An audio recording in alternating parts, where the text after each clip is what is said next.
கேரளா மாநிலம் மலப்புரத்திலிருந்து காட்சிகள் தான் தற்போது பார்த்து கொண்டிருப்பது. பீதியடைந்திருக்கக்கூடிய அந்த பகுதியில் இருக்கக்கூடியவர்கள் தரிகட்டு ஓடிய அந்த காரினால் மிரட்சியடைந்து அங்கிருந்து நகரக்கூடிய காட்சிகளை பார்த்து வருகின்றோம்.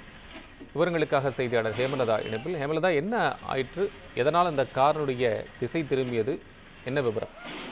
வணக்கம் கோபால். கேரளா மாநிலம் மலப்புரம் வளாஞ்சேரி வலியக்குன்று பகுதியில் பார்த்தீங்கன்னா நேற்று காலையில் பார்த்தீங்கன்னா ஒரு பெண் சாலையில் கார் ஓட்டிட்டு வந்திருக்காங்க. அவங்க அந்த பிரதான சாலையிலிருந்து பூக்காச்சேரி சாலைக்கு திரும்ப முயன்ற போது அப்போ எதிரே ஸ்கூட்டர் மீது மோதி பின் கார் கட்டுப்பாட்டை இழந்து வலதுபுறமாக சென்று கடை முன்னாடி நிறுத்தப்பட்டிருந்த இருசக்கர வாகனங்கள்ல மோதி பின் கார் கவிழ்ந்தது. அப்போது இந்த கார் கவிழ்ந்த இடத்துல பார்த்தீங்கன்னா இருவர் நின்று பேசிக்கிட்டு இருந்தாங்க. அவங்க 2 பேருமே பாத்தீங்கன்னா நொடி பொழுதுல அங்கிருந்து நகர்ந்ததால அவர்கள் இருவரும் உயிர் தப்பின. அந்த காரை ஓட்டிட்டு வந்த பெண்ணுக்கு லேசான காயங்களுடன் அவர் மீட்கப்பட்டிருக்காரு. தற்பொழுது இந்த விபத்துக்குரிய சிசிடிவி காட்சி தற்பொழுது வெளியாகி பெரும் பரபரப்பை ஏற்படுத்திட்டு இருக்குன்னு சொல்லலாம் கோபால்.